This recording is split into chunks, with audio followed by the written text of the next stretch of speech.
Hello बच्चा लोग, कैसे हैं आप सब। बेटा, हमने अभी अभी फंडामेंटल्स ख़त्म किया है। ठीक है, उसके एक दो क्वेश्चंस रहते हैं, वो मैं आपको अभी आगे करवा दूंगा। और अब हमारा न्यू चैप्टर स्टार्ट होने जा रहा है, डेट इज़ गुडविल। ठीक है, और बहुत ही अच्छा चैप्टर है और बहुत ही इजी चैप्टर है। आपको एक बात मैं बता दूं कि आपने पार्टनरशिप का जो सबसे टफ़ और सबसे लंबा चैप्टर था वो था फंडामेंटल्स, वो आपने ख़त्म कर लिया है। अब इससे ज़्यादा टफ़ चैप्टर नहीं है ना। ये सबसे टफ था, इसमें कॉन्सेप्ट बहुत ज़्यादा थे। अब जितने भी आगे चैप्टर्स हैं इस बुक के अंदर वो फंडामेंटल से इजी हैं। ठीक है, बहुत इजी हैं। फंडामेंटल्स सबसे ज़्यादा टफ था। ठीक है बेटा, तो आज हम अपना न्यू चैप्टर अब शुरू करते हैं, डेट इज़ गुडविल। तो देखिए बच्चों, चैप्टर है गुडविल, नेचर एंड वैल्यूएशन। ठीक है, अब ये गुडविल के बारे में जानते हैं हम कि गुडविल होता क्या है। बेटा वैसे तो बुक की लैंग्वेज को हम बाद में पढ़ते हैं, पहले देसी लैंग्वेज में समझ लेते हैं कि गुडविल क्या होता है। बेटा गुडविल का मतलब है मार्केट में हमारा नाम, मार्केट में हमारे बिजनेस की औकात क्या है। ठीक है, हमारा नाम कितना चलता है मार्केट में। अब नाम कैसे बनाया जाता है? नाम बनाया जाता है मेहनत करके। नाम कैसे बनाया जाता है? मेहनत करके। और कभी कभार हम अपना नाम किसी और के साथ भी जोड़ के बना लेते हैं, वो भी मैं आपको समझाऊंगा। तो गुडविल बेसिकली है क्या कि हमारा नाम मार्केट में कितना चलता है, हमें मार्केट में कौन कौन जानता है। ठीक है, वो बताता है हमारी गुडविल, हमारी मतलब हमारे बिजनेस की गुडविल, उसकी औकात क्या है। ठीक है, अब गुडविल एक ऐसी चीज़ है, नाम एक ऐसी चीज़ है, किसी भी बिज़नेस में अगर किसी भी बिज़नेस का नाम होता है तो वो उसको बहुत हेल्प करता है उसके प्रॉफिट अर्निंग्स में। गुडविल का जो सबसे मेन वो होता है, फंक्शन होता है, वो होता है प्रॉफिट अर्न करवाना। जितना जिसका नाम उतना उसका प्रॉफिट ज़्यादा। ठीक है, अब गुडविल, यहाँ पे अगर मैं आपको मीनिंग समझाऊँ उसका, तो देखो गुडविल क्या कह रहा है, कह रहा है goodwill is an intangible asset. Intangible asset क्या होता है? इनटेंजिबल आप सबको पता है, 11 से पढ़ते हुए आ रहे हो, जिसका कोई फिजिकल एग्जिस्टेंस नहीं होता। नाम का कोई भी फिजिकल एग्जिस्टेंस नहीं है, सिर्फ सुनाई देता है। ठीक है, तो वो एक इनटेंजिबल एसेट है। एसेट क्यों भैया? गुडविल से हम पैसे कमाते हैं, नाम से हम क्या कमाते हैं? पैसे। जितना ज़्यादा नाम उतना ज़्यादा माल बिकेगा, यानी गुड्स बिकेगा, जितना गुड्स बिकेगा उतना प्रॉफिट हम अर्न करेंगे। इसलिए गुडविल हमारी क्या है? एसेट। क्योंकि जिस चीज़ से भी हमें पैसा मिलता है वो क्या होता है बच्चों? एसेट।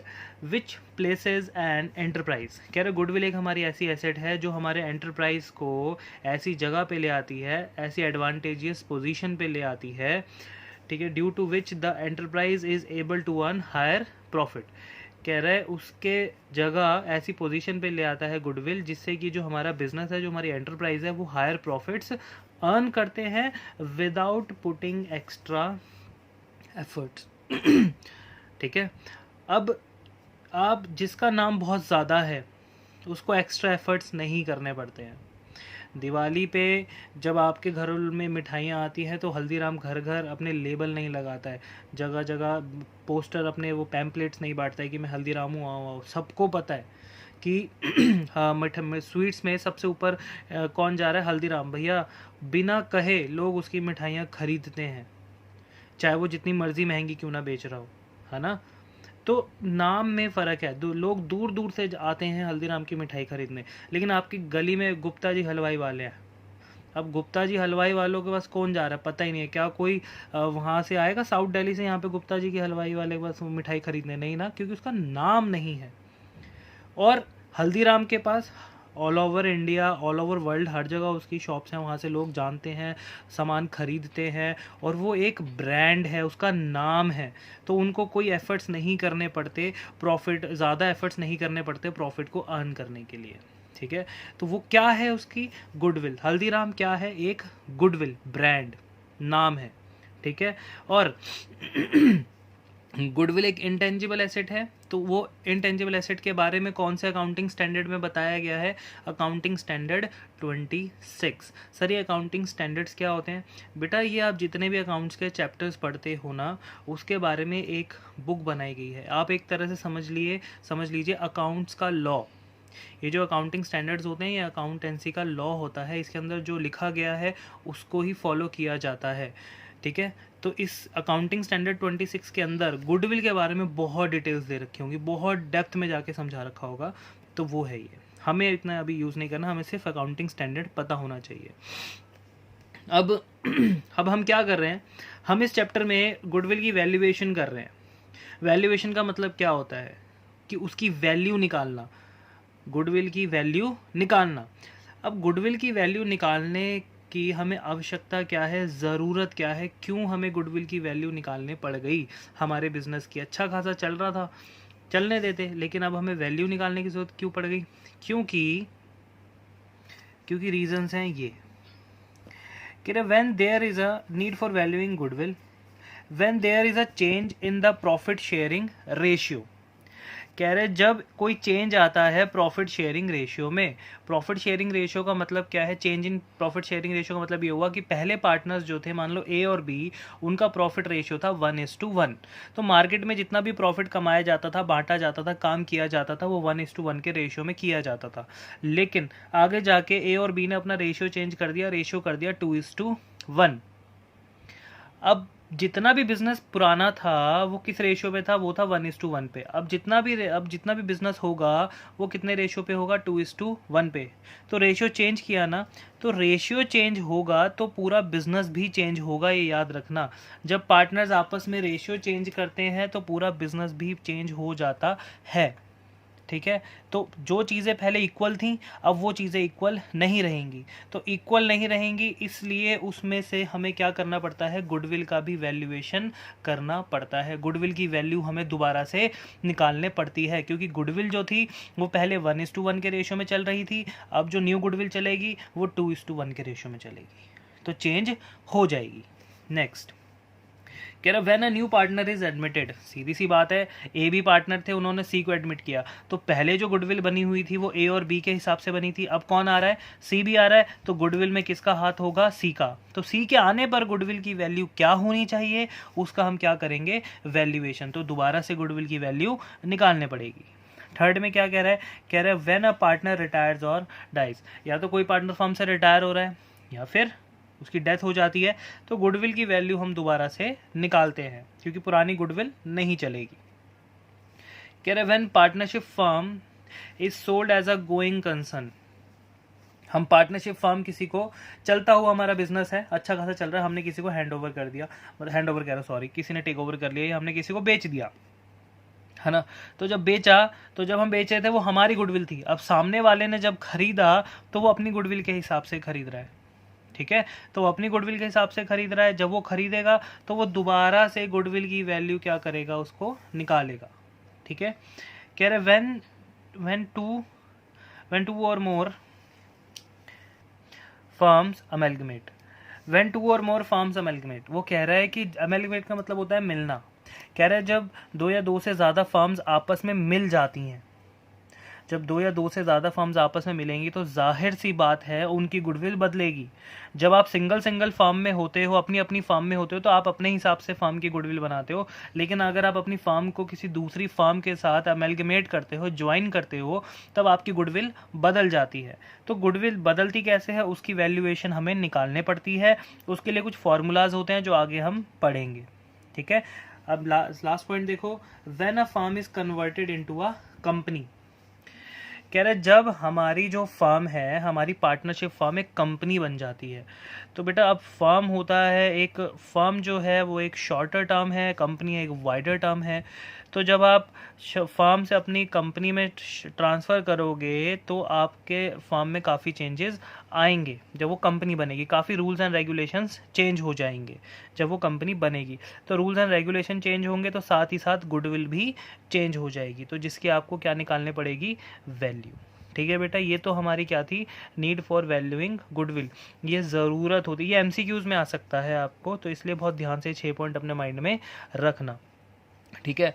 अब गुडविल कई बार क्या होता है, हमारी गुडविल की जो वैल्यू होती है कुछ पॉइंट्स की वजह से, कुछ ऐसी चीज़ें होती हैं जिनकी वजह से वो इफ़ेक्ट होती रहती है, ठीक है। तो अब वो पढ़ते हैं कि ऐसे कौन कौन से फैक्टर्स हैं जो अफेक्ट करते हैं हमारी गुडविल की वैल्यू को, ठीक है।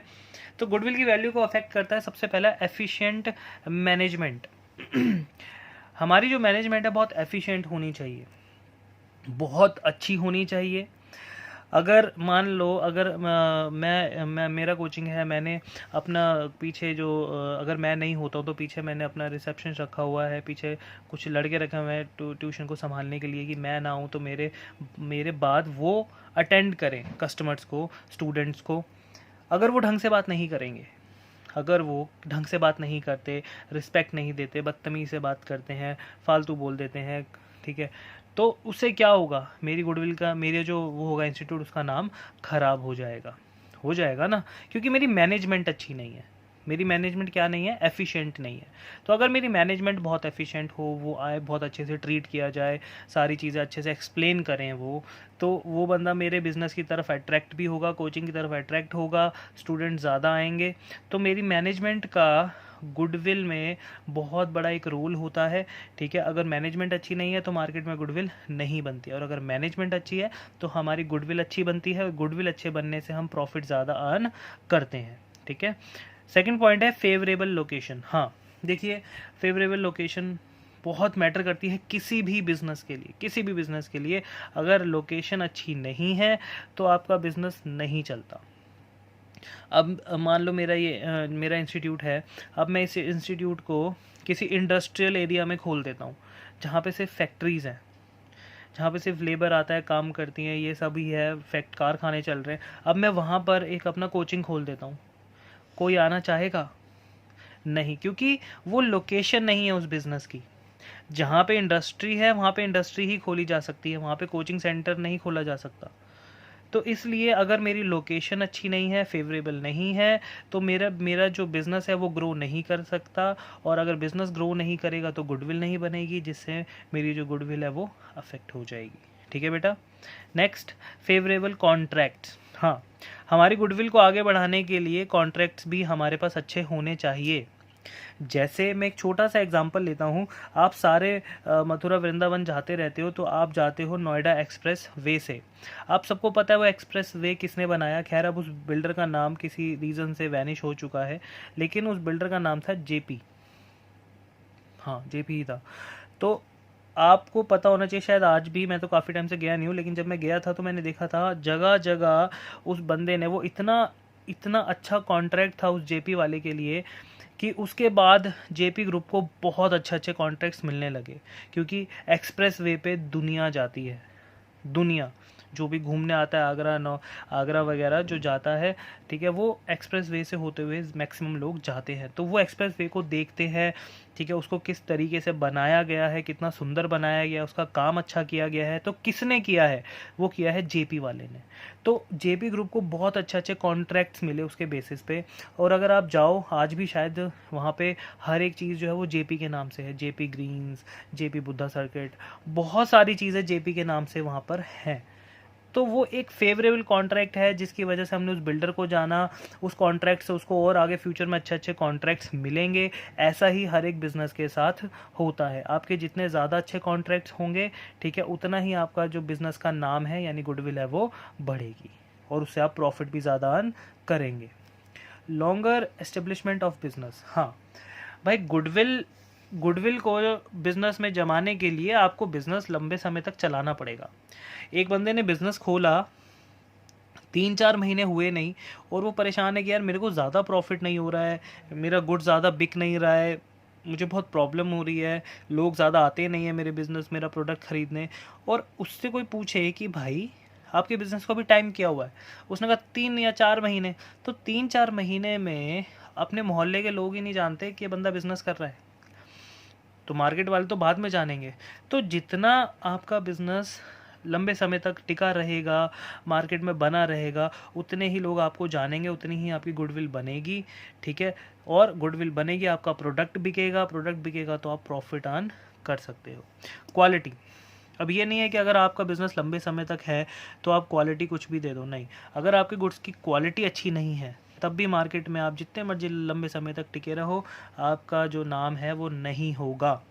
तो क्वालिटी बहुत मैटर करती है हमारी गुडविल को बढ़ाने के लिए। हम जो भी प्रोडक्ट सोसाइटी में हम सेल करते हैं, मार्केट में सेल करते हैं, उसकी क्वालिटी बहुत अच्छी होनी चाहिए, कंज्यूमर सेटिस्फेक्शन होना चाहिए, जिससे कि हमारा नाम और ज़्यादा बढ़े, हमारी सेल बढ़े, ठीक है, हमारी डिमांड बढ़े। डिमांड बढ़ेगी तो सीधी सी बात है हमारा प्रॉफिट बढ़ेगा क्वालिटी अच्छी होने पर। मार्केट सिचुएशन पे भी बहुत डिपेंड करता है हमारे गुडविल। अगर मार्केट सिचुएशन अच्छी नहीं है, हमारी मार्केट में बहुत नाम ख़राब है हमारा, ठीक है, मार्केट सिचुएशन अच्छी नहीं है तो हमारी गुडविल नहीं बन पाएगी। लेकिन अगर हमारी मार्केट सिचुएशन बहुत अच्छी है, हमारा अच्छे अच्छे लोगों में उठना बैठना, हमारे बिज़नेस की मीटिंग्स काफ़ी अच्छे अच्छे लोगों के साथ होती है, मार्केट में हमें बहुत सारे लोग बहुत अच्छे रीज़नों की वजह से जानते हैं, अच्छे बिज़नेस की वजह से जानते हैं, तो हमारी मार्केट सिचुएशन जो है वो बहुत बेटर होती है। अब अगर जिस भी बिज़नेस की मार्केट सिचुएशन बेटर होगी, सीधी सी बात है उसका जो है मार्केट में गुड्स जो है वो ज़्यादा बिकेगा, और गुड्स बिकेगा गुडविल बढ़ेगी तो प्रॉफिट अर्न होगा। तो ये 6 पॉइंट्स मैंने आपको पढ़ा दिए हैं फैक्टर अफेक्टिंग के। ये भी एमसीक्यूज़ में कई बार पूछे जाते हैं, तो ये भी इम्पॉर्टेंट थे। अब आगे आपको क्या पढ़ना है, क्लासिफिकेशन ऑफ गुडविल। गुडविल जो है उसको 2 क्लासेस में बांटा गया है। पहली जो है वो है सेल्फ जनरेटेड गुडविल, और दूसरी जो है वो है परचेज्ड गुडविल। ये जो हम पूरा चैप्टर पढ़ रहे हैं, ये पूरा चैप्टर है परचेज्ड गुडविल के ऊपर। सेल्फ जनरेटेड गुडविल के ऊपर कोई चैप्टर नहीं होता। सर ये होती क्या है? सेल्फ जनरेटेड गुडविल जो होती है वो खुद के जो हमने हार्ड वर्क किया होता है, हमारे जो पास्ट एफर्ट्स होते हैं अपने बिजनेस को बढ़ाने के लिए, ठीक है, वो होती है सेल्फ जनरेटेड। जैसे अब मेरा जो इंस्टीट्यूट है, एसजी इंस्टीट्यूट, अब मान लो मैंने और सूरज सर ने उसमें मेहनत की है। वो एसजी इंस्टीट्यूट किसी और का नहीं था, वो सूरज सर ने पहले स्टार्ट किया। उन्होंने आज से मतलब मेरे ख्याल से 14-15 साल पहले से ही वो उसमें खुद ही मेहनत करते गए, उसमें अपना नाम जोड़ते गए, बच्चों को अपने ही दम पे उन्होंने पढ़ाया। ये इंस्टीट्यूट किसी और के नाम से नहीं था, या किसी और ने हमें नहीं रखा, ये हमने खुद ही बनाया।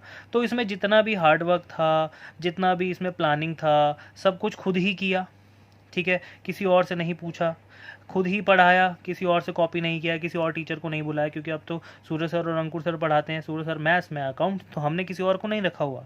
तो जितनी भी मेहनत है इस एसजी इंस्टीट्यूट को बनाने में, वो हमारी लगी ना। तो हमने शुरू से ही खुद को इस काबिल बनाया, अपने बिजनेस को खुद ही बढ़ाया, हमने किसी और के दम पे नहीं किया। तो ये है हमारा सेल्फ जनरेटेड, खुद को खुद स्टैब्लिश करना, खुद का हार्डवर्क करके अपने बिजनेस को ऊपर लाना, that is self generated goodwill. और सेल्फ जनरेटेड गुडविल का कभी कोई वैल्यूएशन नहीं होता। अपनी मेहनत को कभी आप पैसों में काउंट नहीं कर सकते। जैसे आपने 11th को पास किया, आपने जितनी रात पढ़ा, आपने जितनी भी मेहनत किया, क्या मैं आपको ये बोल सकता हूँ कि आपने जो भी बच्चे अभी पास हुए हैं, जिनके 70 मार्क्स आए हैं, जिनके 80 आए हैं, मैं उनसे ये बोलूँगा कि बेटा आपने 2 लाख रुपए की मेहनत करी थी तभी आपके 80 मार्क्स आए हैं? ये पॉसिबल है? सोच के देखो। जो आप खुद की मेहनत करते हो, खुद के एफर्ट्स करते हो, क्या कभी उनका प्राइस आप कैलकुलेट कर सकते हो? नहीं। तो सेल्फ जनरेटेड गुडविल बिल्कुल ऐसी ही होती है, वो खुद के हमारे पास्ट एफर्ट्स होते हैं, हार्डवर्क्स होते हैं, जो हम खुद ही अपनी गुडविल को बनाते हैं। तो ये सेल्फ जनरेटेड गुडविल कभी भी बुक्स ऑफ अकाउंट्स में शो नहीं की जाती, इसकी कोई भी वैल्यूएशन नहीं होती। लेकिन परचेज्ड गुडविल क्या है? परचेज गुडविल का मतलब है हमने किसी और का नाम खरीद लिया, किसी और का नाम अपने बिजनेस में जोड़ दिया। जैसे अगर मैं आपको एक बहुत अच्छा सा एग्जांपल दूं, तो आप ये बीकानेर वाला स्वीट्स है, ये आपको बहुत जगह दिखेगा, बीकानेर वाला, ठीक है। ये क्या है? ये बीकानेर वाला जो है, इसका मार्केट में नाम अच्छा है, ठीक है। तो ये क्या करता है? ये अपना नाम बेच देता है। कि अब मान लो मुझे अपनी एक स्वीट शॉप खोलनी है, तो मैंने क्या किया, मैं बीकानेर वाला के पास गया, मैंने कहा सर मुझे सिर्फ आपका ना टैग चाहिए, ये जो नाम है ना बीकानेर वाला, बस मुझे ये अपने ऊपर दुकान पे लगाना है, अंदर का जो सामान होगा, जो स्वीट्स होंगे वो मेरे होंगे। ठीक है भाई साहब, बीकानेर वाला तो अपने वो बेचता ही है। तो उसने क्या किया, उसने कहा ठीक है, आप मेरा जो नाम है, जो मेरी गुडविल है, वो ले लो। तो बीकानेर वाले ने अपनी गुडविल दे दी, लेकिन फ्री में नहीं देगा भाई। वो क्या लेगा आपसे? पैसे लेगा, क्योंकि भैया उसने नाम अपना बनाया है, उसने मार्केट में अपनी गुडविल बनाई है, तभी आप उसका नाम उससे खरीदने जा रहे हो। तो आप बीकानेर वाले का आप नाम खरीद लेते हो, लेकिन आप उसको पैसे देते हो। आपने 1 करोड़ दिया, आपने 1.5 करोड़ दिया, 2 करोड़ दिया, आपने जितना मर्जी दिया, लेकिन वो लाइफ टाइम के लिए नहीं होता है। टाइम पीरियड होता है उसका 5 साल के लिए, 10 साल के लिए, 15 साल के लिए, 20 साल के लिए, ये एक टाइम पीरियड होता है। जैसे ही वो टाइम पीरियड ख़त्म होगा, आपको जो है वो नाम, जो शटर जो आपने अपने दुकान के ऊपर बोर्ड लगा रखा होगा बीकानेर वाला, वो आपको हटाना पड़ेगा, या फिर गुडविल रिन्यू करवा लो। समझ आती है बात? तो अगर हम किसी और के नाम को खरीदते हैं, that is my purchased goodwill, और अब उस गुडविल की जो है वो क्या होती है, वैल्यूएशन। ठीक है बेटा, तो अब यही 2 गुडविल है, ये पूरा चैप्टर किसके ऊपर बना है, परचेज गुडविल के ऊपर। तो अब आगे हम क्या पढ़ेंगे कि गुडविल की वैल्यूएशन कैसे की जाती है। तो बेटा अब हम क्या सीख रहे हैं, method of valuation of goodwill. Goodwill की वैल्यू निकालने के लिए कौन कौन से मेथड्स को फॉलो किया जाता है। फॉर्मूलेज ही है, बहुत ईजी है। तो 3 मेथड्स हैं इसको कैलकुलेट करने के लिए। सबसे पहला है एवरेज प्रॉफिट मेथड, दूसरा है सुपर प्रॉफिट मेथड, तीसरा है कैपिटलाइजेशन मेथड। तो अभी जो हम शुरू करेंगे वो करेंगे एवरेज प्रॉफिट मेथड। ठीक है बेटा, एवरेज प्रॉफिट मेथड के अंदर गुडविल को कैलकुलेट करने के 2 मेथड होते हैं। पहला मेथड होता है सिंपल एवरेज प्रॉफिट मेथड, दूसरा मेथड होता है वेटेड एवरेज प्रॉफिट मेथड। पहले का नाम क्या है, सिंपल एवरेज प्रॉफिट मेथड, या फिर एवरेज प्रॉफिट मेथड भी इसको बोलते हैं, कोई प्रॉब्लम नहीं है। या फिर इसको एवरेज प्रॉफिट मेथड को हम एक्चुअल प्रॉफिट मेथड भी बोलते हैं। क्या बोलते हैं, एक्चुअल प्रॉफिट मेथड। ठीक है, इसका फॉर्मूला क्या होता है, फॉर्मूला बाद में, पहले समझ लेते हैं। एवरेज प्रॉफिट मेथड, एवरेज अगर आप किसी भी चीज़ की अगर एवरेज निकालो, तो एवरेज आप कैसे निकालते हो, किसी भी चीज़ की एवरेज, ऑब्वियस ही बात है डिवाइड करके। जैसे एक एग्जांपल लेते हैं हम, अगर मान लो पहले साल मेरा प्रॉफिट है 1 लाख, दूसरे साल है 80,000, फिर है तीसरे साल 1 लाख। पहले 1 लाख, दूसरे साल 80,000, तीसरे साल दोबारा से 1 लाख। अब मैं आपको ये पूछूं कि बताओ बेटा, मैं हर साल कितना कमा रहा हूँ एग्जैक्ट, आप बता सकते हो? नहीं। हम एवरेज बेसिस यानी एस्टिमेशन बेसिस पे ये निकालते हैं, हम एवरेज निकालते हैं कि भैया आप हर साल, पहले साल आपने कमाया 1 लाख, दूसरे साल आपने कमाया 80,000, तीसरे साल आपने फिर कमाया 1 लाख, प्लस कर दो 1 लाख प्लस 80,000 प्लस 1 लाख, कितना हुआ, 2,80,000। ये कितने सालों का प्रॉफिट है, तो 3 सालों का। तो किससे डिवाइड कर दो, 3 सालों से 2,80,000 को डिवाइड कर दो, जो भी आंसर आएगा वो हमारा आएगा एवरेज। एवरेज हम हर साल इतना कमा लेते हैं, ठीक है ना। किसी साल 1 लाख, किसी साल 80, किसी साल 1 लाख, है ना। तो ऊपर नीचे हो रहा प्रॉफिट। जब हम उसको एवरेज बना देते हैं तब हमें पता पड़ता है कि यार हम 80-90 हज़ार रुपये सालाना हम आराम से कमा लेते हैं, दैट इज़ कॉल्ड एवरेज। ठीक है, एवरेज एक एक्चुअल होता है, एग्जैक्ट होता है कि हाँ इतना प्रॉफिट आप कमा रहे हो। तो फॉर्मूला उसी के बेसिस पे बना। हमने क्या किया था, प्रॉफिट्स को ऐड किया था, तो total of normal profit. Sir ये नॉर्मल क्या लिखा है, ये मैं भी समझाऊंगा। तो अभी टोटल ऑफ जो भी हमारा प्रॉफिट होता है हम उसका टोटल करते हैं, टोटल ऑफ प्रॉफिट अपॉन में नंबर ऑफ ईयर्स, कितने सालों का प्रॉफिट था, 3 सालों का। तो जैसे ही आप ये फॉर्मूला पुट करोगे आपको क्या मिल जाएगा, एवरेज प्रॉफिट। ठीक है, एवरेज प्रॉफिट आते ही अब आपको क्या निकालना है, एवरेज प्रॉफिट से गुडविल। तो गुडविल निकालने का फॉर्मूला होता है, एवरेज प्रॉफिट आपने यहाँ से निकाला, तो एवरेज प्रॉफिट इनटू में नंबर ऑफ ईयर्स परचेज। ये नंबर ऑफ ईयर्स परचेज क्या होते हैं ये मैं आपको भी समझाऊंगा डेप्थ में, ठीक है। लेकिन नंबर ऑफ ईयर परचेज कभी भी आपको अपनी तरफ से कैलकुलेट नहीं करना होगा, ये आपको हमेशा क्वेश्चन में इसी नाम से दिए होंगे। Number of year purchase is 3, number of year purchase is 4, number of year purchase is 5, ये हमेशा आपको गिवन होगा, कभी भी कैलकुलेट नहीं करना होगा। But number of year purchase होता क्या है ये समझो बहुत डेप्थ में। देखो बेटा, मैंने अभी आपको कहा था कि ये जो बीकानेर वाला है इसका नाम बिकता है, ठीक है। एक बंदे ने एक स्वीट शॉप खोली, उसमें बीकानेर वाले का नाम जो है वो परचेज़ किया। उसने परचेज़ किया, मान लेते हैं 2 लाख रुपए में 5 साल के लिए। उसने कहा कि भैया मुझे आपका नाम चाहिए, 5 साल के लिए चाहिए। उसने कहा जी 2 लाख रुपये इसकी कॉस्ट है, तो उसने ख़रीद लिया। अब बहुत ध्यान से सुनना, अब उसने नाम खरीद लिया, ठीक है। पहले साल बिजनेस किया, पहले साल बिजनेस ने 50,000 रुपये का प्रॉफिट कमाया। दूसरे साल बिजनेस किया, दूसरे साल बिजनेस ने 80,000 का प्रॉफिट कमाया। तीसरे साल बिजनेस किया, तीसरे साल बिजनेस ने 1,80,000 का प्रॉफिट कमाया। चौथे साल बिजनेस किया, चौथे साल बिजनेस ने 2,20,000 का प्रॉफिट कमाया। तो अब हम ज़रा यहाँ रुक जाते हैं।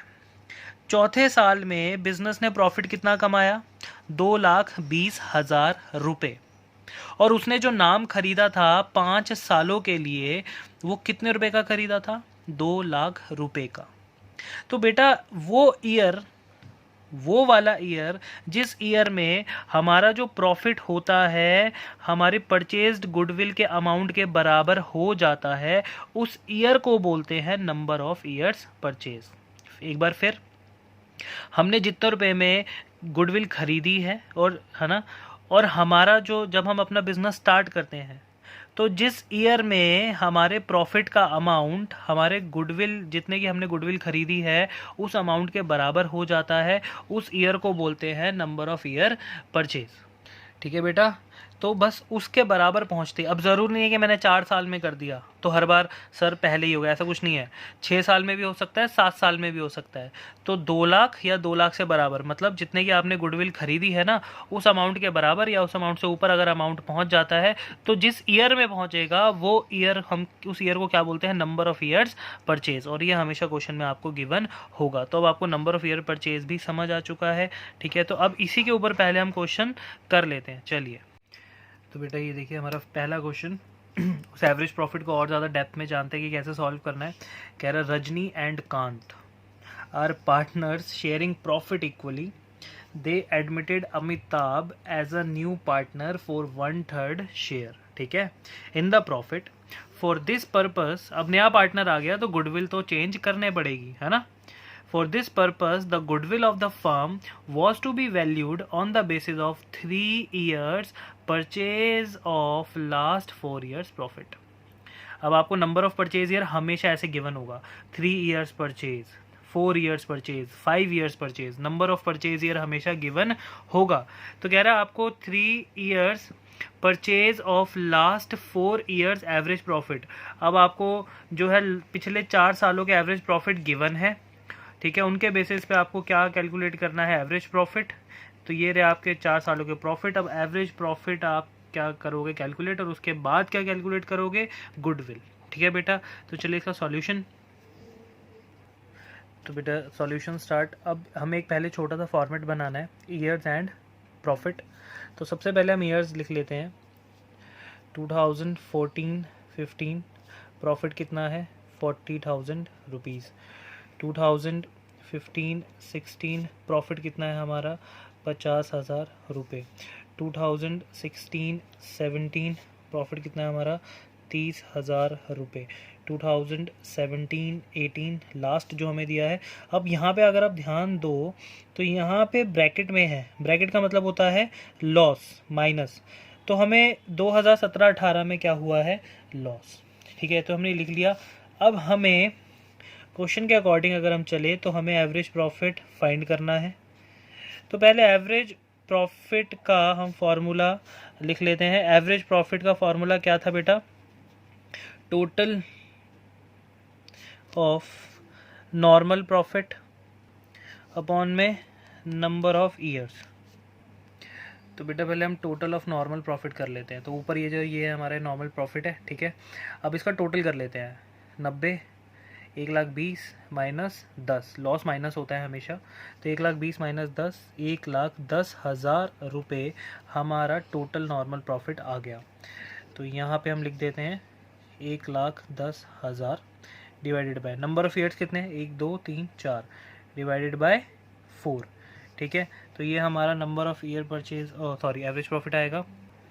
तो बेटा ये 27,500 एवरेज प्रॉफिट आया। अब हम क्या निकालेंगे? गुडविल। और गुडविल का फॉर्मूला क्या होता है बच्चों? अगर एवरेज प्रॉफिट से निकालोगे तो एवरेज प्रॉफिट इनटू में नंबर ऑफ ईयर्स परचेज। और मैंने क्या कहा था आपको? नंबर ऑफ ईयर परचेज हमेशा क्वेश्चन में गिवन होगा। तो एवरेज प्रॉफिट तो आपने ये निकाल लिया 27,500 इनटू में एवरेज, ये देखो नंबर ऑफ ईयर परचेज ऊपर गिवन है हमें क्वेश्चन में, on the basis of 3 years purchase of last 4 years. तो नंबर ऑफ ईयर परचेज कितना है हमेशा, अभी कितना आया 3, तो यहाँ पे आप इनटू कर देंगे 3, तो ये आपका कितना आ जाएगा, ठीक है बेटा 82,500। हमारा एक बेसिक सा क्वेश्चन खत्म होता है। इसमें मैंने आपको सिर्फ अभी क्या सिखाया है कि फार्मूला कैसे अप्लाई करना है, गुडविल का फार्मूला कैसे अप्लाई करना है, इसको लिखना कैसे है, प्रेजेंटेशन देख लो, प्रेजेंटेशन बहुत इंपॉर्टेंट है, बहुत ज़्यादा, ठीक है, क्योंकि आपको 12th में किस पे ध्यान देना होता है सबसे ज़्यादा, प्रेजेंटेशन पे। फार्मूला लिखना कंपलसरी होता है, इसके मार्क्स होते हैं। तो अब आगे हम थोड़ा सा और एक अपग्रेड क्वेश्चन करते हैं। तो बेटा नेक्स्ट क्वेश्चन करने से पहले आपको एक एग्जांपल समझना पड़ेगा, मतलब सॉरी कॉन्सेप्ट समझना पड़ेगा। बहुत इजी सा कॉन्सेप्ट है। हमारा कॉन्सेप्ट है, ये देखिए, normal and abnormal profit, normal profit, normal loss, abnormal profit, abnormal loss. अब हमें ये वाला कॉन्सेप्ट समझना है। क्या समझना है, नॉर्मल प्रॉफिट और नॉर्मल लॉस को गुडविल में कैसे ट्रीटमेंट किया जाता है, और एबनॉर्मल प्रॉफिट और लॉस का गुडविल के ऊपर क्या ट्रीटमेंट होता है। तो उसके लिए पहले ऊपर एक एग्जांपल समझते हैं। दो पार्टनर्स हैं, मिस्टर स्टार्क और मिस्टर के। ये दो पार्टनर्स हैं, इनका एक साउंड फर्म है, साउंड मतलब काफ़ी अच्छा फर्म है इनका, काफ़ी अच्छा चल रहा है फर्म। तो ये मान लेते हैं टेक्सटाइल का बिजनेस है इनका, तो ये मार्केट में अपना जो गुड्स है वो सप्लाई कर रहे हैं, ठीक है, इन्होंने मार्केट में अपना गुड्स सप्लाई किया, कोई प्रॉब्लम नहीं है, यहाँ से ये प्रॉफिट अर्न करते हैं इन सब जगहों से। अब एक बात बताओ, ये सारी जो मार्केट है ना, ये इनके जो फर्म है इनको क्या देती हैं, प्रॉफिट। क्यों देती हैं प्रॉफिट, क्योंकि इनसे वो सामान खरीदती हैं, तो ये प्रॉफिट अर्न करते हैं। अब हुआ क्या, एक दिन इनकी जो फर्म है उसमें ना आग लग जाती है। क्या लग जाती है, आग लग जाती है। अब आग लग जाती है, इनका जो सामान है वो थोड़ा क्या हो जाता है, डिस्ट्रॉय हो जाता है। अब एक बात बताओ, आग लगती है इनके फार्म में, गोडाउन में कुछ सामान जल जाता है ना, सामान जल गया। अब इसकी खबर ठीक है मार्केट में फैली कि ठीक है जो स्टार्क और मिस्टर के की फार्म में आग लग गई। अब आग लगने की वजह से क्या ये जो मार्केट है, क्या उनका सामान खरीदना बंद कर देगा, हाँ या ना बोलो।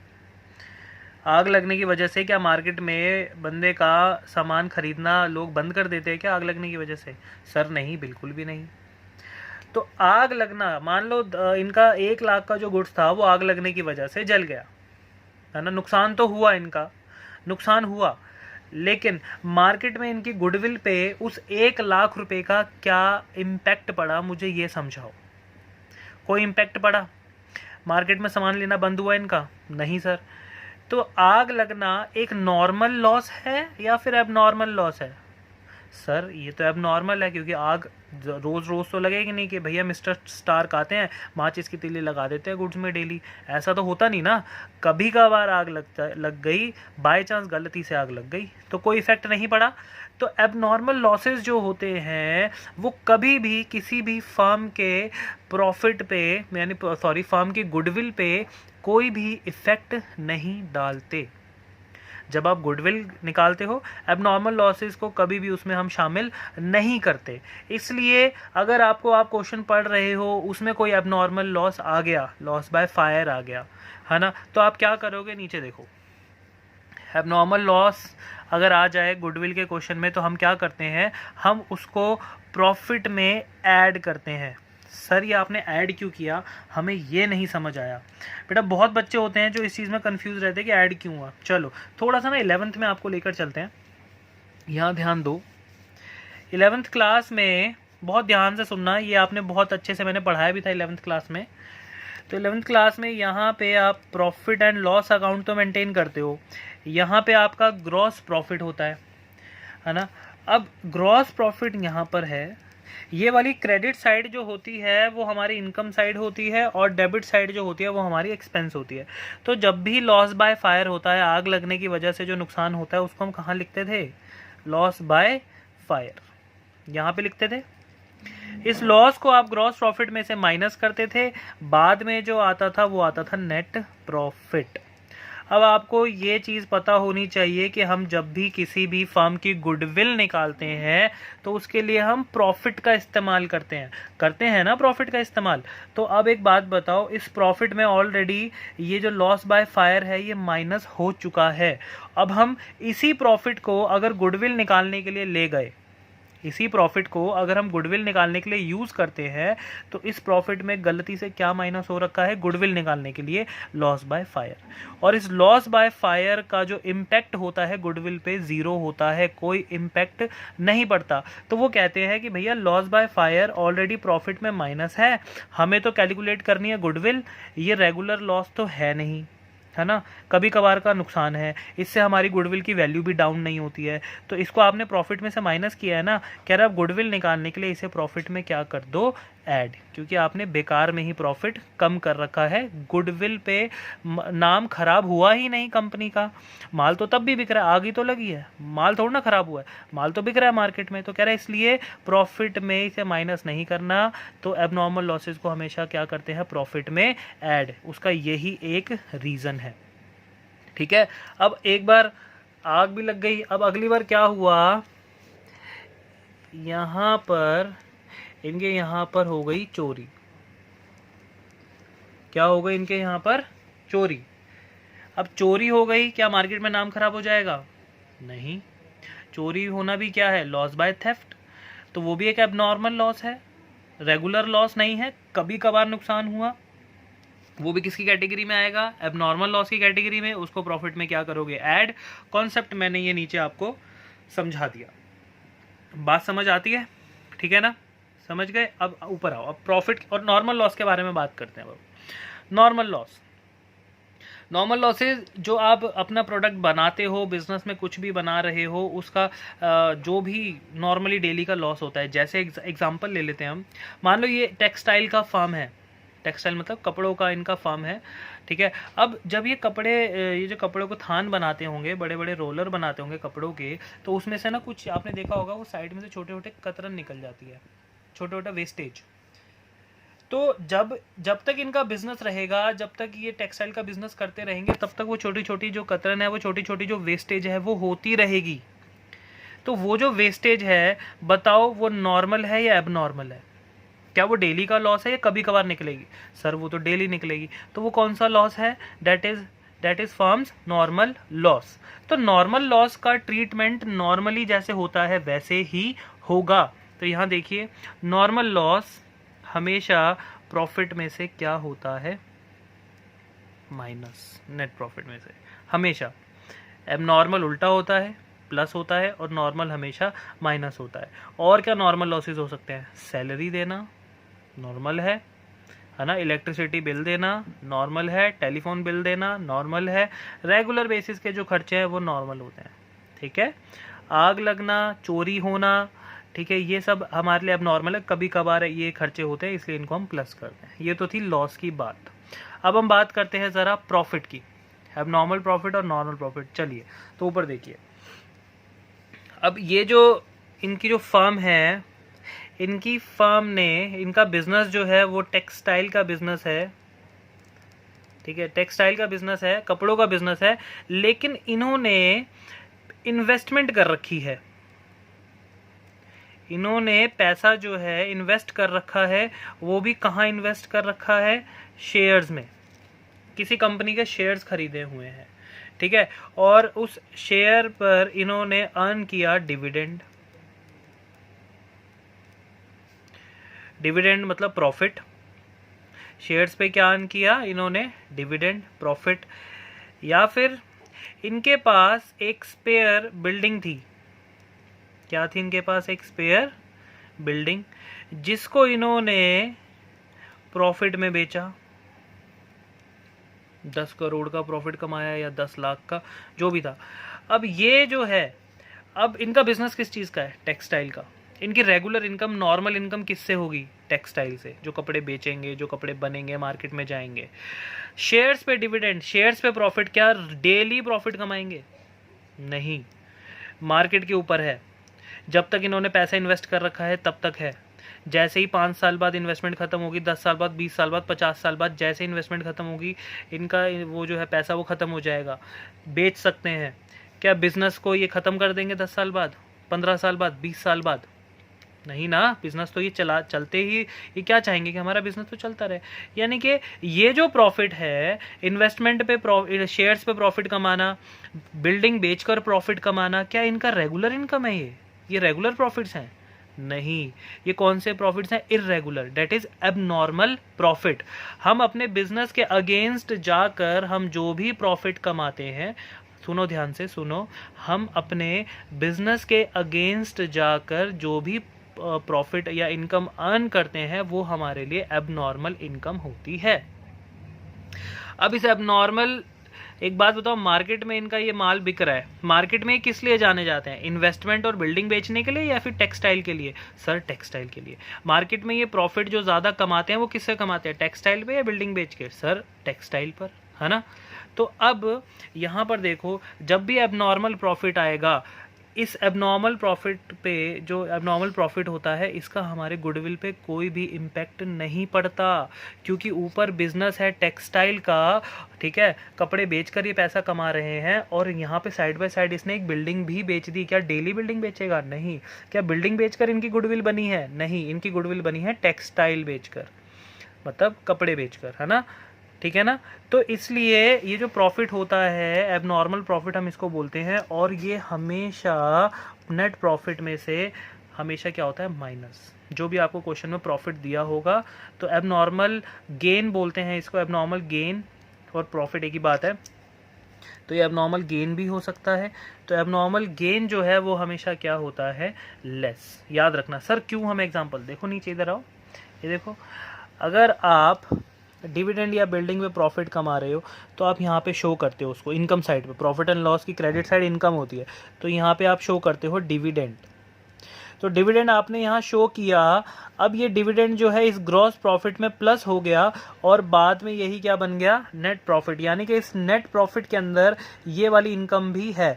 अब गुडविल निकालने के लिए मुझे रेगुलर इनकम चाहिए, इररेगुलर इनकम मुझे नहीं चाहिए। मुझे बिजनेस की कौन सी इनकम चाहिए? रेगुलर। इररेगुलर इनकम से हमें कोई मतलब नहीं है। तो ये डिविडेंड क्या है? एक इररेगुलर इनकम, जो कि इस प्रॉफिट में ऐड थी, तो हमने इसको एक्सक्लूड करने के लिए क्या किया यहाँ पर? माइनस। ये इसका लॉजिक था, ठीक है। तो ऐसे ही सेम नॉर्मल प्रॉफिट होगा, तो नॉर्मल प्रॉफिट तो हमेशा ऐड होगा। Sir normal profit sale of textile, sale of उनका जो भी गुड्स वो बेचेंगे, उससे जो भी उनकी इनकम होगी वो एक उनके लिए क्या है? Normal income, normal gain, normal profit. समझते हो बात बेटा? तो ये था हमारा कॉन्सेप्ट। अब हम क्या करेंगे नेक्स्ट, इसके बेसिस पे क्वेश्चन।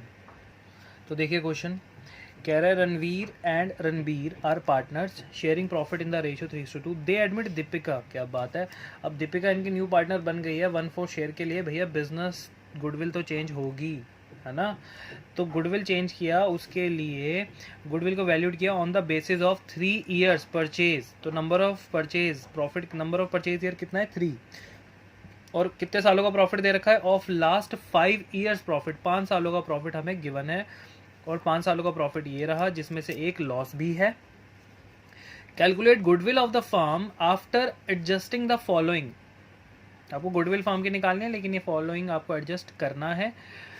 द प्रॉफिट ऑफ 2016, ये 2016 की बात कर रहा है। The profit of 2016 was calculated after charging. कह रहे हैं हमने 2016 का जो प्रॉफिट निकाला है वो निकाला है माइनस करने के बाद, चार्ज करने के बाद 5,000 रुपये। वो भी किस चीज़ के? देखो साफ साफ लिख दिया यहाँ पे, तो abnormal loss of goods by fire. आग लगने की वजह से 5,000 रुपये का नुकसान हुआ था और हमने उसे प्रॉफिट में माइनस किया। तो ये कौन सा लॉस है? Abnormal loss. एबनॉर्मल लॉस हमेशा क्या होता है? Plus. The profit of 2019 including, 2019 के प्रॉफिट की बात कर रहा है, including for non business income. कह रहा है कि 2019 में 1,000 रुपये की एक ऐसी इनकम थी जो नॉन बिजनेस थी, उसका हमारे बिजनेस से कुछ लेना देना नहीं है। तो ये कौन सा गेन है? Abnormal gain. तो ये क्या हो जाएगा? माइनस। समझते हो बात? ठीक है। तो अब इसका हम आगे करते हैं सॉल्यूशन। इसका प्रेजेंटेशन देखो कैसा है, वो ज़्यादा इंपॉर्टेंट है। चलिए बेटा, क्वेश्चन पढ़ लिया था, इसका सॉल्यूशन देखो। आपने पूरा टेबल बनाया, ईयर्स प्रॉफिट एडजस्टमेंट, ये एडजस्टमेंट किस चीज़ की है? जो अभी मैं आपको क्वेश्चन में पीछे कॉन्सेप्ट में समझा रहा था कि हमें एबनॉर्मल गेन को माइनस करना पड़ता है, एबनॉर्मल लॉस को प्लस करना पड़ता है, तो उसको यहाँ पे शो करेंगे। और प्रॉफिट में जब ये एबनॉर्मल गेन और एबनॉर्मल लॉस प्लस माइनस हो जाएगा ना, उसके बाद जो प्रॉफिट आता है डेट इज नॉर्मल प्रॉफिट। समझ गए? अब नॉर्मल प्रॉफिट किसको बोलते हैं?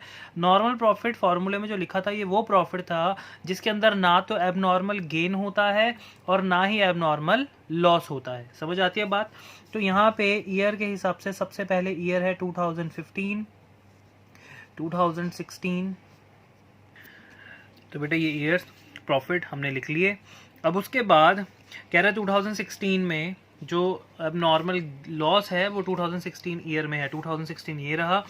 कितने का है अब नॉर्मल लॉस बाय फायर? 5000। तो अब नॉर्मल लॉस को हमेशा क्या करते हैं? ऐड करते हैं, क्योंकि वो प्रॉफिट में पहले माइनस हो गया था। गुडविल का उस पर कोई इफेक्ट नहीं पड़ता, हमारा नाम खराब नहीं होता लॉस बाय फायर की वजह से।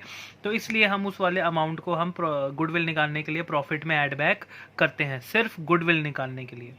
तो यहाँ पे 2016 है, यहाँ पे मैं 5000 रुपीज़ ऐड कर देता हूँ।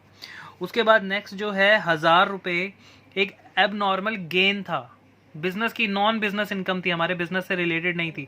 तो जो इनकम हमारे बिजनेस से रिलेटेड ही नहीं है तो मार्केट में उसका हम कोई फ़ायदा भी नहीं है, उससे हमारे नाम पे कोई इफेक्ट पड़ता ही नहीं है, ठीक है ना। तो वो प्रॉफिट में इंक्लूड थी एक एबनॉर्मल गेन। अब उसको एक्सक्लूड करने के लिए क्या करेंगे? लेस। तो 2019 में यहाँ पे आप 1000 रुपये कर दीजिए लेस। आपको ये बताने की ज़रूरत नहीं है। कोई बच्चे सोच रहे होंगे सर यहाँ पे लॉस बाय फायर भी लिखना है, ऐसा कुछ नहीं लिखना है, बस अमाउंट ऐड लेस आपको करना है। उसके बाद सीधा सीधा यहाँ पे जो भी प्रॉफिट्स हैं, नॉर्मल प्रॉफिट्स आप ट्रांसफ़र कर दीजिए, ठीक है, और क्वेश्चन आगे सॉल्व कर दीजिए। तो बेटा एवरेज प्रॉफिट हमने निकाल लिया पूरा नॉर्मल प्रॉफिट। नॉर्मल प्रॉफिट का हमने टोटल कर लिया, 1,44,000 आ रहा है ये। उसके बाद एवरेज प्रॉफिट का फॉर्मूला, ये शॉर्टकट्स प्लीज़ यूज़ नहीं करेंगे आप लोग, आपके लिए नहीं है, ये पूरा एवरेज प्रॉफिट ही लिखना है। ये आप कर सकते हैं, यहाँ पे कोई प्रॉब्लम नहीं है, बट ये अलाउड नहीं है। तो एवरेज प्रॉफिट का फॉर्मूला लिखना है पहले, फिर पुट किया मैंने। देखो अब क्या लिखा है यहाँ पे फॉर्मूले में, क्या है? Total of normal profit. तो यहाँ पे नॉर्मल प्रॉफिट ये रहा, उसका टोटल। और नॉर्मल प्रॉफिट कैसे आ गया ये अब आपको पता पड़ गया, अब नॉर्मल गेन और लॉस की वजह से, ठीक है। डिवाइडेड बाय 5, क्योंकि ये 5 साल है, आंसर आया। उसका गुडविल कैलकुलेट करनी है, एवरेज प्रॉफिट इंटू में नंबर ऑफ ईयर्स परचेज और नंबर ऑफ, ये दोनों ही चीज़ें। एवरेज प्रॉफिट तो हमने ये निकाल लिया, number of year purchase question में गिवन था 3, मल्टीप्लाई करो 86,400, ठीक है बेटा। अब करते हैं अपना नेक्स्ट कॉन्सेप्ट विद क्वेश्चन। तो बेटा देखो हमारा नेक्स्ट कॉन्सेप्ट है, कितना बढ़िया कॉन्सेप्ट लग रहा है ना, हाँ मुझे भी अच्छा यार देखो हमारा जो कॉन्सेप्ट है, हुआ क्या, उसमें 3 पार्टनर्स हैं ए बी सी। अब इन तीनों ने मिलाकर फर्म, तीनों को मिलाकर हम फर्म ही बोलते हैं। तो इन्होंने फर्म के लिए एक कार परचेज़ की, ठीक है। इन्होंने ऑफिस के लिए अपनी एक कार परचेज़ की। ऑफिस के लिए कार परचेज़ करना क्या होता है हमारे लिए? एसेट। और आप सबको पता है कि एसेट जो है वो कहाँ पे शो की जाती है? वो शो की जाती है बैलेंस शीट में, ठीक है। वो भी किस साइड? एसेट साइड में। एसेट में आप यहाँ पे क्या लिखोगे? कार, जितने की भी उसने परचेज़ की, है ना। तो आप एक बात बताओ, ये जो आपने कार परचेज़ की है, जो एसेट आपने परचेज़ की है, क्या इसका इफेक्ट कोई प्रॉफिट पे हुआ? क्या प्रॉफिट या लॉस पे इसका इफेक्ट पड़ा? नहीं ना, क्योंकि आपने कार परचेज की, उसको कहाँ पे शो कर दिया? बैलेंस शीट में। प्रॉफिट पे जो जिस भी आइटम का इफेक्ट, ठीक है, जिसका भी इफेक्ट प्रॉफिट पे पड़ता है वो कहाँ पे शो किया जाता है? प्रॉफिट एंड लॉस अकाउंट में। ये कार कहाँ पे शो कर रहे हो आप? बैलेंस शीट में। यानी कि इसका इफेक्ट प्रॉफिट या लॉस पे पड़ा ही नहीं। एसेट्स का कभी भी इफेक्ट प्रॉफिट और लॉस पे नहीं पड़ता। एसेट खरीदने का, अगर आप अपने लिए घर खरीद रहे हो तो क्या आपके लिए नुकसान है? नहीं ना, आपकी एसेट बन रही है, ठीक है। तो इसलिए कभी भी कोई भी अगर आप एसेट खरीदते हो तो उसका ना तो प्रॉफिट इंक्रीज होता है ना लॉस होता है, वो सीधा सीधा कहाँ चला जाता है? आपकी एसेट्स में। आपकी एसेट्स इंक्रीज हो जाती हैं, ठीक है। अब एसेट को इंक्रीज करना हमारे लिए, वैसे एसेट खरीदना या उसे इंक्रीज करना एक ही बात है, वो हमारे लिए पता है कौन सा एक एक्सपेंडिचर है, बट कौन सा एक्सपेंडिचर है? उस एक्सपेंडिचर को हम क्या बोलते हैं? कौन सा एक्सपेंडिचर है? That is capital expenditure. सबको पता है ना कैपिटल एक्सपेंडिचर क्या होता है? एक्सपेंडिचर तो सबको पता होगा, खर्चा। बट कैपिटल एक्सपेंडिचर क्या होता है? ये वो एक्सपेंस है किसी भी बिजनेस का जो बिजनेस सालों में कभी कभार करता है। मतलब जब भी बिजनेस अपनी एसेट्स को परचेज करता है, वो जो खर्चा होता है वो कैपिटल एक्सपेंडिचर में आता है।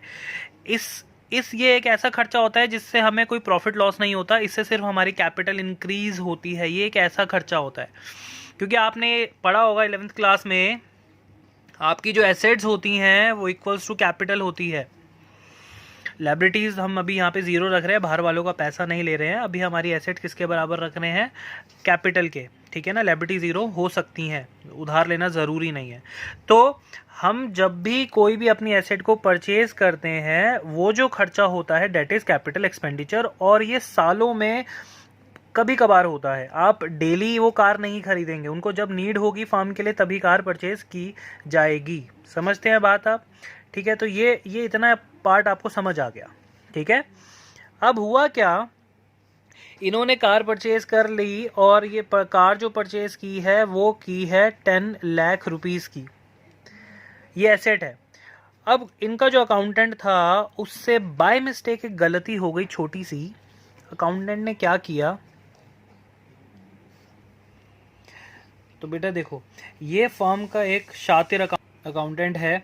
इसने बाय मिस्टेक, इस अकाउंटेंट ने क्या किया, बाय मिस्टेक इसने ये जो कार खरीदी ना 10 लाख रुपए की, इस 10 लाख रुपए को बाय मिस्टेक इसने देखो कहाँ पे जोड़ दिया, इसको इसने मान लिया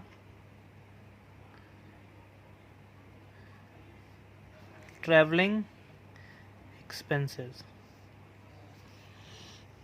इसने बाय मिस्टेक ये जो 10 लाख रुपए की कार खरीदी थी ना, कार जो एसेट खरीदी थी, उसको इसने क्या मान लिया, एक ट्रैवलिंग एक्सपेंस। बताओ, एसेट खरीद रहा है और गलती से उसको क्या मान लिया उसने, एक ट्रैवलिंग एक्सपेंस। ट्रैवलिंग एक्सपेंस ये भी एक एक्सपेंस है, बट इस वाले एक्सपेंस में और इस वाले एक्सपेंस में फ़र्क होता है। ये वाला एक्सपेंस अभी मैंने आपको बताया कैपिटल एक्सपेंडिचर, जो एसेट परचेज करने पे खर्चा होता है उसे कैपिटल एक्सपेंडिचर बोलते हैं। और जो बिजनेस के रोज़मर्रा के खर्चे होते हैं, जो बिजनेस के अंदर जो एक्सपेंसेस होते हैं, उनको हम कौन से एक्सपेंसेस बोलते हैं? Revenue expenses. क्या बोलते हैं बेटा उन्हें? Revenue expenses. तो जो रेवेन्यू एक्सपेंसेस होते हैं उनका क्या इम्पैक्ट होता है प्रॉफिट पे? सीधी सी बात है, रेवेन्यू का मतलब होता है बिजनेस के ऐसे एक्सपेंसेस जो रेगुलर बेसिस में बिजनेस पे होते रहते हैं। जो भी आपको प्रॉफिट अर्न करना होता है, जो भी आपको इनकम अर्न करनी होती है, उसके ऊपर जो आप एक्सपेंसेस करते हो वो आपके लिए एक रेवेन्यू एक्सपेंसेस है। जैसे एग्जांपल अगर हम ले, डेप्रिसिएशन रेवेन्यू एक्सपेंस है, हर साल होता रहता है। सैलरी रेवेन्यू एक्सपेंस है, हर महीने होती रहती है। इलेक्ट्रिसिटी बिल रेवेन्यू एक्सपेंसेस है। मतलब बिजनेस के जो रीअकरिंग नेचर के, रीअकरिंग मतलब जो बार बार खर्चे होते रहते हैं, दैट इज रेवेन्यू एक्सपेंडिचर। ठीक है, अब इन दोनों में डिफरेंस क्या है? ये रीअकरिंग नेचर के हैं और ये सालों में कभी कभार होते हैं। तो बेटा ये जो रेवेन्यू एक्सपेंडिचर्स हैं, रेवेन्यू एक्सपेंस है, ये कहाँ पे कौन से अकाउंट में शो किए जाते हैं? जैसे कैपिटल एक्सपेंडिचर तो बैलेंस शीट में जाते हैं, और आपके जो रेगुलर बेसिस के एक्सपेंसेस होते हैं, रीअकरिंग नेचर के एक्सपेंसेस होते हैं, उसके लिए आप मेंटेन करते हो प्रॉफिट एंड लॉस अकाउंट। तो जितने भी आपके रेवेन्यू एक्सपेंडिचर्स हैं वो सारे के सारे यहाँ पर ट्रांसफ़र हो जाते हैं, है ना। तो आपने एक कार जिसको आप, जो आपकी एसेट थी, जिसका आपके प्रॉफिट लॉस से कुछ लेना देना ही नहीं था, उन 10 लाख रुपयों का, अब इस अकाउंटेंट की गलती की वजह से उसने क्या किया, गलती से इस 10 लाख रुपए को एक ट्रैवलिंग एक्सपेंस मान लिया। और आपको पता है कि आप सारे के सारे जो एक्सपेंसेस हैं वो कहाँ पे लिखते हैं? प्रॉफिट एंड लॉस अकाउंट में। तो ये 10 लाख रुपए उसने प्रॉफिट एंड लॉस अकाउंट में लिख दिए। और यहाँ पे क्या होता है? Gross profit. अब मान लो ग्रॉस प्रॉफिट यहाँ पर है, मान लेते हैं 18 लाख रुपए का, ट्रैवलिंग एक्सपेंस कितना है? 10 लाख रुपए का, तो माइनस करके जो हमारा नेट प्रॉफिट आया वो कितना आया? 8 लाख रुपए। क्या ये सही है? सर नहीं, बिल्कुल गलत है, क्योंकि आपने तो कार परचेज की है, वो तो एसेट है, और आपने एक कैपिटल एक्सपेंडिचर है कार, आपने उसको ट्रैवलिंग एक्सपेंस मान लिया, मतलब रेवेन्यू एक्सपेंडिचर मान लिया। और रेवेन्यू एक्सपेंडिचर यानी कि अगर आपने उसको ट्रैवलिंग एक्सपेंस मान लिया तो आपने उसको प्रॉफिट में माइनस कर दिया, जो कि होना ही नहीं था, तो आपने गलत इसको माइनस किया, है ना। तो मुझे सही करने के लिए क्या करना चाहिए, मुझे इस ट्रैवलिंग एक्सपेंस को अगर मैं प्रॉफिट में ऐड बैक कर दूं तो मुझे मेरा बिल्कुल सही नेट प्रॉफिट मिल जाएगा। कितने रुपए? 18 लाख रुपए। बात समझ आती है ना, सिंपल सी बात है। अगर मैं इसको थोड़ा कंसेप्चुअल और बोलूं, अगर आपने कभी भी अपने कैपिटल एक्सपेंडिचर को रेवेन्यू एक्सपेंडिचर मान लिया, क्या आपने अगर कभी भी कैपिटल एक्सपेंडिचर को रेवेन्यू एक्सपेंडिचर मान लिया, तो आपको उसको करेक्ट करने के लिए क्या करना पड़ेगा, उसको प्रॉफिट में ऐड बैक करना पड़ेगा। एंड वाइस वर्सा, अगर आपने कभी अपने रेवेन्यू एक्सपेंडिचर को कैपिटल एक्सपेंडिचर मान लिया तो क्या करोगे, उसको नेट प्रॉफिट में से लेस कर दोगे, है ना। अगर मान लो 10 लाख रुपए का ट्रैवलिंग एक्सपेंस होता और तुम्हारा अकाउंटेंट उसको गलती से एक कार मान लेता, एसेट में शो कर देता, तो एसेट में शो करने का नुकसान क्या होता, वो प्रॉफिट में माइनस होता ही नहीं, और प्रॉफिट में माइनस नहीं होता तो गलत प्रॉफिट कितना आता, 18 लाख। अब उसको तुम्हें सही कैसे करना है, इस ट्रैवलिंग एक्सपेंस को फिर तुम यहाँ पे माइनस करते हैं, समझ गए ना। तो यही एक कॉन्सेप्ट है। कैपिटल एक्सपेंडिचर को अगर रिवेन्यू एक्सपेंडिचर मान लिया तो उसको करेक्ट करने के लिए क्या करेंगे, ऐड। और अगर रिवेन्यू एक्सपेंडिचर को कैपिटल एक्सपेंडिचर मान लिया तो उसको करेक्ट करने के लिए क्या करेंगे, लेस। समझ आती है बात। ये बहुत फॉर्मल, बहुत ही इजी सा कॉन्सेप्ट था, उसी हिसाब से हमने ये फ्रेम किया। अब आपको बहुत अच्छे से समझ आना चाहिए, अदरवाइज ये मेरे नोट्स हैं बेटा, आप अपने भी नोट्स बना सकते हो। जितने अपने नोट्स बनाओगे उतना ही आपको बहुत अच्छा समझ आएगा, ठीक है। तो अब इसी के बेसिस पे आगे हम क्या करेंगे, एक क्वेश्चन। तो बेटा क्वेश्चन देखो, नील एंड नितिन ये दोनों पार्टनर्स हैं, उनका प्रॉफिट शेयर है, वो आपस में प्रॉफिट शेयर करते हैं, रेशियो नहीं बताया तो इक्वल मान लेंगे। दे एडमिटेड मुकेश, उन्होंने मुकेश को अपना न्यू पार्टनर बनाया 1/3 शेयर के लिए। अब इस पर्पस के लिए उनको अपनी गुडविल की वैल्यूएशन करने पड़ेगी, ठीक है। और on the basis of 2 years purchase, number of year purchase कितना दे रखा है, 2, कह रहा 4, और प्रॉफिट कितने सालों का दे रखा है हमें, 4 सालों का हमें क्या गिवन है, प्रॉफिट, ठीक है। अब ईयर्स दे रखे हैं हमें 18, 19, 20, प्रॉफिट दे रखा है। कह रहा ऑन 1 अप्रैल 2020, 1 अप्रैल 2020 को कार कॉस्टिंग रुपीज़, कॉस्टिंग है ये, कार कॉस्टिंग रुपीज़ 90,000 वर परचेज्ड। कंपनी फार्म ने क्या किया, फार्म ने कार खरीदी है 90,000 रुपये की, and were wrongly debited to office expensive. अब वो कार लिए यानी एसेट, कैपिटल एक्सपेंडिचर है, और उसको गलती से कहाँ डेबिट कर दिया, ऑफिस एक्सपेंस, यानी कि उसको क्या मान लिया, रिवेन्यू एक्सपेंडिचर। तो कैपिटल एक्सपेंडिचर को रिवेन्यू एक्सपेंडिचर मान लिया, उसको सही करने के लिए, उसको दोबारा से कैपिटल एक्सपेंडिचर बनाने के लिए क्या करोगे, प्रॉफिट में ऐड बैक करोगे। समझ आती है ना बात, वही कॉन्सेप्ट है, गुडविल की वैल्यू आपको फाइंड करनी है, ठीक है। तो नीचे देखो, तो बेटा देखो वही सेम फॉर्मेट है, ठीक है। और जो गलती हुई है वो 1 अप्रैल 2020 में हुई है, 1 अप्रैल 2020, यानी कि ईयर इज़ दिस, क्योंकि ये सारे जो ईयर एंडिंग होते हैं, ये 31 मार्च होता है ये सारे के सारे। तो जो ईयर शुरू हुआ है 1 अप्रैल 2020 में, वो ख़त्म कब होगा, 31 मार्च 2021 में। तो गलती हुई है इस वाले अकाउंटिंग ईयर में 50,000 में। तो 50,000 में हमने गलती से ये जो हमारा एक्सपेंस है 90,000 रुपये, ये हमने प्रॉफिट में क्या कर दिया था, गलती से माइनस। अब इसको सही करने के लिए क्या कर देते हैं, दोबारा से कैपिटल एक्सपेंडिचर बनाने के लिए 90,000 को हमने कर दिया प्रॉफिट में ऐड बैक। इसके अलावा क्वेश्चन के अंदर और कोई एबनॉर्मल लॉस, एबनॉर्मल गेन है नहीं, बट आगे जो हम क्वेश्चन करेंगे उसमें सारे जो कॉन्सेप्ट्स मैं आपको अलग अलग करवा रहा हूँ वो सारे जोड़ देंगे, एक ही क्वेश्चन आता है एग्जाम में। तो अब आगे करते हैं क्वेश्चन को। अब नॉर्मल प्रॉफिट आप इजीली निकाल सकते हैं। तो देखिए बेटा, पूरा क्वेश्चन सॉल्व कर लिया मैंने। नॉर्मल प्रॉफिट 3,90,000 आ गया, फॉर्मूले में पुट किया, 3,90,000 divided by 4 number, total number of years. अब गुडविल निकाल लिया, number of year purchase into average profit ये रहा हमारा, और number of year purchase question में गिवन है 2, टोटल आपका कितना आ गया, रुपीज़ 1,95,000। तो आपको क्लियर हुआ कौन सा वाला कॉन्सेप्ट, जब रिवेन्यू एक्सपेंडिचर किसको बोलते हैं, कैपिटल एक्सपेंडिचर किसको बोलते हैं, हमने वो सीखा इसके अंदर बहुत अच्छे से, ठीक है। अब आगे इसके थोड़े से और क्वेश्चन करेंगे।